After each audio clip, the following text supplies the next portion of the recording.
Ассаламу алейкум, урматтуу туугандар. Мен колумда 500 000 сом. Ушуну азыр бир муктаж инсанга берейин деп атам. Өзү негизи туугандар, биз ушу лидер умрадан түшкөн акчаны зекет садакалык 2026 баарын жапканбыз. 10 үй алып бердик, 5-оон элге көргөз бердик, 5-оон көргөзбөй бердик, башкаларга пример болсун деп. Мына сапарга чыгып кетейин деп атканда бул инсандын видеосу көзүмө түшүп калды. Негедир чыгара албай койбойдум, айта албай койдум. Негизи мындайды эч бир инсандын башына салбасын. Бул үйлөнгөн, өзү мындайча айтканда мүмкүнчүлүгү чектелген инвалид. Андан кийин бул үйлөнүп, жашынакай кыздуу болгондон кийин кызы дагы ушундай инвалид болуп төрөлүп калган. Өлгөндү көмгөн кылып кайненеси өтө оор сөз айткан. Мынакей инвалид балага тийдиң, мына инвалид төрөдүң деп кызын алып кетип калган. Ошондо кызы кеткенден кийин бул өзү жалгыз кызы менен калып калган. Кызы бүгүнкү күндө оору, жашай турган жерлери да жок, квартирада турушат. Кыскасы жашообуз өтө оор. Анысы аз келгенсип, аялын күтүп отурса, аялы Казакстанга дейби, Алматага дейби, мен угушум боюнча күйөөгө тийип кеткен экен. Бирок мен бул балага таң алганым, канча болсо да ал аялы жөнүндө жаман айткан жок. Эми туугандар, кергиле бул өзүбүздүн бир намыстанып туруп, мына менин катталуучуларым бар, инелер бар, байкелер бар, бизнесмендер бар, баарыңарга кайрылып, мына мен баштап берейин. Бардыгыбыз бирип ушундай лечениясын төлөп, кызынын үй алып берип, машина алып берип, бир жайлуу кылып коелук, ушундай инибизди таштабайык. Мен өзүм үчүн эмес дейт, кызым үчүн жашагым келет дейт. Себеби азыр кызына дагы леченияга жардам бербесек, күндөн күнгө көзү көрбөй бараптыр, жакын арада көзү көрбөй калат экен. Азыр ошого деп леченияга чыгарып атам. Калган эм банктарын ушул жерге коебуз. Сураныч, өзүмдүн атымды коюп туруп силерден сурайм. Мен жакшы билем, бизнесмен инелерим бар, байкелерим бар, агаларым бар. Келгиле бир намыстан. Бир казак, бир туугандар келип туруп, кыргыздарга бир машина бардыгын алып берип кетип атат. 6 миллион, 7 миллион кыргыз биригип туруп, бир инибизди ушундай таштап кое албайбыз туугандар. Колубуздан келишинче 1 сом, 10 сом болсо да чогултайык дагы, жакын арада үй алып берип, машина алып берип, ушу инибизди чек-чейтип үйлөндүрүп, кызын дарылап туруп, бир адамды бир жакшы бир жашоого өзүбүздүн коомубузга кошуп коелук туугандар. Баарыңардан сураныч, кайдыгар карабала, жок дегенде ушул видео менен баарыңар бөлүшүп койгула. Ассаламу алейкум. Андай красавчик, жакшыбы? Машалла. Анакей. Кыздың экен да? Машалла. Канчага чыгып калды? Ой, машалла. Ерлан, красавчик. Уже соп иштерди кылып баштаптыр да быз, Машалла, красавчик. Жакшыбы ден соң? Өзүм жеткирип алып келдим. Ай, красавчик өзүң. Атайын алып келген экенсиң, Машалла. Жакшыбы? Кел биздин офиске куш келипсиз, ама жаңы эмеден кийизейинчи мен. Эмемде, машалла. Машалла. Жакшыбы ден соолук иштер? Жакшы, шүгүр. Кел баласын алып тур, эки. Тока сага эме кылган экен да? Азыр эмне кылыш керек? Срочно эме болуп атабы, Больницага кечкирип болуп атабы, деген эме. Анткени баягы немеден айткандан кийин өзүм шашып калдым да. Азыр да 2 жыл убакыт бар. Эми карабайсызбы, азыр муну карасаңыз. Тырышып атпайбы? Көрдүңүзбү? Отур элек. Бас элек өзүң. Жашы канчага чыкты? 3-кө чыгатын экейден эптебада. Бир ага. Ай. 3-кө чыгат, Бир сүйлөй элек. Сүйлөйбү? Сүйлөйт кыска. Бирок баз элек. Бас элек отур элек. Азыр дарылаганга канча акча кете турган болуп атыр азыр? Азыр дарыланганга тигил жака эме кылып барат экен да, 3 айда бир барат экенбиз, ошондо жылына 4 жолу. Кайсы жакка барыш керек? Өзбекстанга. Ташкенткеби, Анан? Кечеги сиз чалганда ошол жактан да өттүм эле.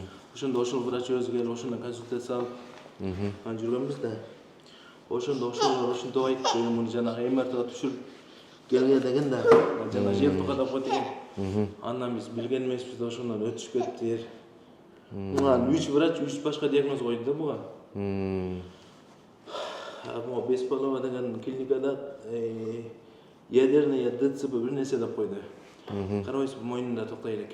Анан ону төрөлгөндө 6 ай эме кылгандан кийин жанагы ким Бабажан дейт го. Ошол адам болбой жин болот деп койгон да. Болбойт бул деп койгон. Сен ДЦП турбайсыңбы? Өзү жинди да ал. Сен өзүң ДЦП турбайсыңбы? Кандан өтөт да, ошенткенде мен өзүмдү өзүм ошол жерде деп көрдүм да. Сен мына кармайт кызым. Ошенткенде өзүмдү деп көрүп, өзүмө сок болуп кетти да. Эми өзүм эле ушундай болгон азыр келгенсип, көзүмдө мындай болуп калып, өзүм ошондо таштап койдум. Анан кийин кызым дарыланып жүрдүк, анан кийин Турабеков деген неме бар, врач бар. Ага жолугуп, андан да консультация алып, андан дары-дармегин алып ишкенден кийин чачы өстү, тиштери сынбай калды, акыл эсине толуп калды, баарын түшүндүрөт. Жакшы да, анан бассейнге, массажга алып барып кылмай. Анан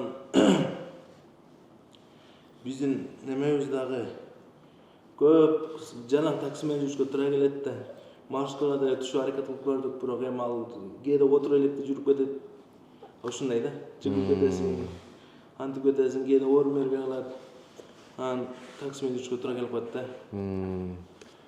Тамак аштын баарын өзүң дайындап бересиң. Өзүм кылам. Памперс баарын өзүң отур, Азыр Ташкентке ошо бир барып келген немен канча экен азыр? Канча кетет дейт? Азыр бир барып келгени бир 150 миң деп атат. Ошо 3 жолу барыш керек, Жылына бул до конца дарыланыш үчүн 2 жыл чакырат дейт. Могу бир лечение кылгандан кийин ошо 2 жылда 3 жолу барып келиш керек безиң ошондо. жок, ошондо жылына 4 жолу, 2 жылда 8 жолу барат экен да. 2 жылда до конца бүтөт дейм. Алар деле айтты, 2 жыл убакыт бар, убакытта өткөрүп лечение кылсаңыз жок дегенде более-менее болуп кетет деп ошентип өзүнө өзү алып жүрө турган болуп. Эми баягы дүйнөгө тургуп болбойсуң. Мунун азыр проблемасы эмне болуп атат? Мунун проблемасы акыл эси жакшы эле экен. Мойну токтобой атат, отурбай атат, баспай атат. Калганы баары жакшы. Ичкен жегени жакшы, тиги бусу жакшы, акылы жакшы. Чала жөрмөлөп калды бирок. Дагы неме дедиң го?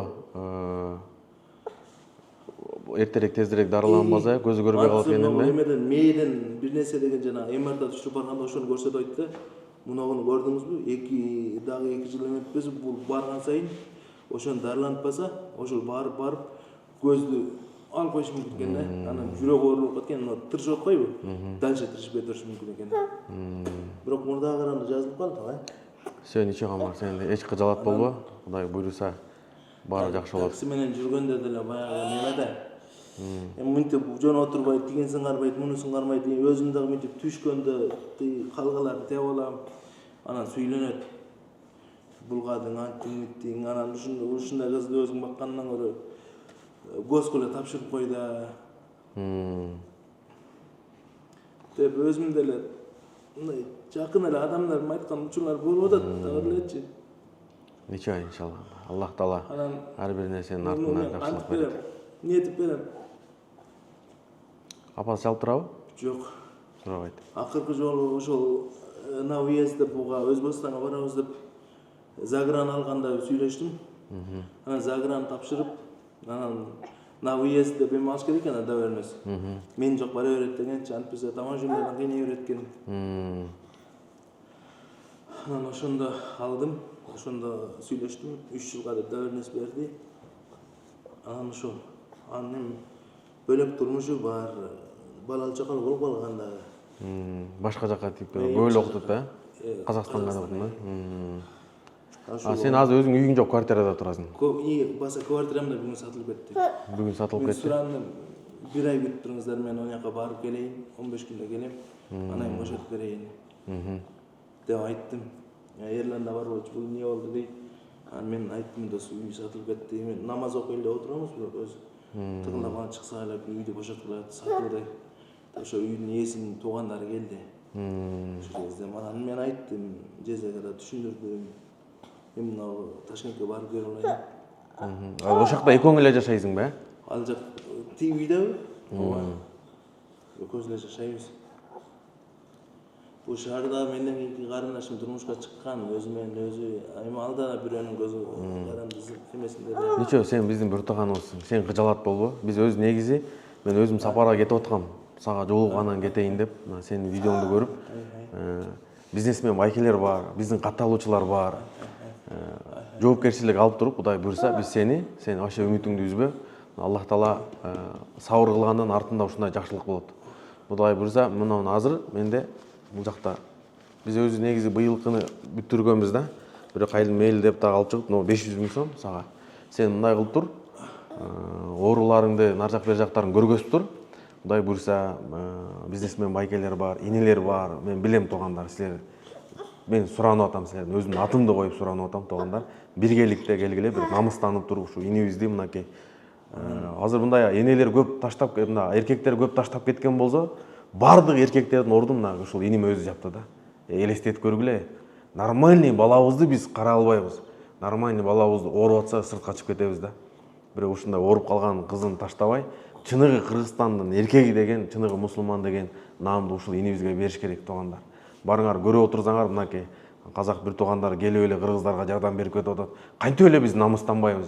Кантип эле ушунча бизнесмендер келгиле, зекетибизден берейик, садакабыздан берейик. Садака баледен тозот дейт туугандар. Бир бардыгыбыз ушундай себепке ушу инибизди Кудай буйруса көзүн жалдыратпай, бир жакшы кылып акча чогултуп туруп, мына өзүм дагы мен кошом. Үй алып берип туруп, машина алып берип туруп, кыздын ден соолугун карап туруп, бир өзү ушу инибизди коомго кошо алайык. Мен силерге өзүм атымды коюп туруп суранам силер туугандар. Буга чейин мен мынчалык бир да жерде, бир да видеодо мынчалык суранган эмесмин. Бирок туугандар силерден сураныч, мынакей инибиз өзү намаз окуган, намаз ордунда, келмеси ордунда, бардык ордунда мынакей. Оңой эмес туугандар.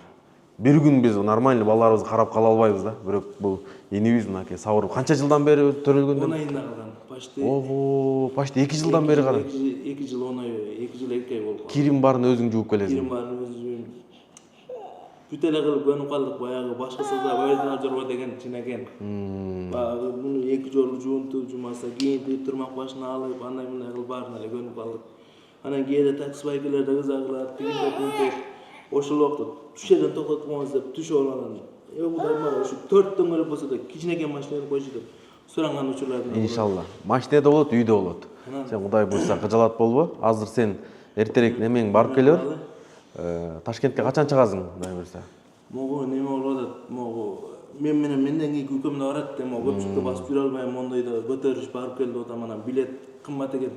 23 миң канчадан айланып каткан киши башына. Анан автобус менен кетсек, бир автобуска билет карап аткам. Могу эртең билет карап баарын дайындап алып. Сен Кудай буйруса барып келе бер. Биз ага чейин Кудай буйруса колубуздан келген чогултуп, Дубайда да досторум бар, Саудияда, Россияда дагы партнерлор бар, алардын баары жардам беребиз деп атат. Сен жандай бул жакта байкелердин баары жардам беребиз деп атат. Кудай буйруса сага үйдү да алып беребиз, машинаны да алып беребиз. Эч кыжалатпай намаздарга бекем бол, кыргыз элине дуа кыл, Аллах Таала шифа берсин, Кудай буйруса туугандар. Мынакей чыныгы эркектин жүзүн ушул инибиз көргөздү. Инибизден Алла ыраазы болсун. Тилекке каршы биз эркектерди эле таштап кетти дейбиз. Бирок тилекке каршы балдарын таштап кеткен да айнелер бар. Бирок мен камар инимге таң алганым, ошо аялына бир да жаман сөз айткан жок. Мунун ордуна мен болгондо билбейм, ачуумду кармалат элем, кармалбайт белем, бирок иним бир дагы жаман сөз айткан жок. Кандай болбосун, бул менин кызымдын энеси. Ал да бактылуу болсун деп, мындай адамдын, каждый адамдын мындай заманда оозунан жакшы сөз чыга бербейт турган. Ошон үчүн колдон келсе жардам берейик. Аллах Таала барыңар жашооңор, өмүрүңөр береке берсин. Эч качан биз акчасын берип кедей болуп калган адамды көрө элекпиз. Байыгандарды көрүп атабыз, жашообуздун өмүрүнө береке бергендерди көрүп атабыз, бирок жакшылык кылып акчасы кемип калгандарды көрө элекпиз. 10 сом, 20 сом болсо дагы жакшылык. Жок дегенде колубуздан келбесе, ушу инибиздин кызына, баласына умрада жүргөндөр бар, даватта жүргөндөр бар, Алла жолунда жүргөндөр, мечитте намаз окуп аткандар бар, тахажжуд окуп аткандар бар. Бардыгыбыз бир жакшылап дуа кылып коелу иншалла. Эми сен эч кабатыр болбой, атайын мен сени күтүп убакыт ушул экен, Кудай буйруса иншалла эме кылабыз, Баарыңарга чоң рахмат иншалла. Берде мынакей бул инибизди караңыз. Бул машина алары менен Эрлан, машалла. Билесиздер, Эрланга машинемди подарок эткем. Эрлан мынакей молодец, сооп иш кыла кылайын деп мынакей жакшылыкты ушундай. Ушул өзүнүн дозун офиске чейин бакка таксида чакырса проблема да турабы? Таксидегилер дагы көңүлүн оруткан сөздөрдү айтат экен, ошо таксиге да түшкүм келбейт дейт. Ушул дозун өзүнүн биз берген машина менен кошо алып келиптир бияка, апарып жеткизип кызмат кылып атыптыр. Эрлан красавчик. Ушундай жакшылык иштерге жарап атат, Аллага шүгүр. Эрлан бир телефонуна жазып койчу, дуа берчи, дуа берсин, камбар жакшылап бер иншалла. Машина менен таш кызмат кылыптыр, кызмат кылып атабы? Эрлан красавчик. Экөөң бүгүн келип сүйүндүм мен. Мен сүйүнүп атам. Берген машина менен мына соопчулук иштерди кылып, өзүнө эмес, башкаларга да пайдасын жетиптир, машалла. Жараткан Аллахым беришиден сизге разы болсун. Аллахымдан эмне жакшылыктарды сурасаңыз, баардыгы насип болсун.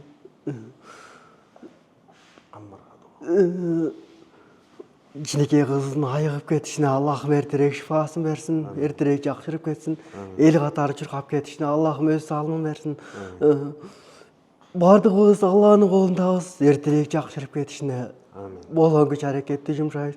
Иншаллах Аллахым насип кылса, алда да чуркап биз менен чогуу ушул жактарда жүрүп калсын.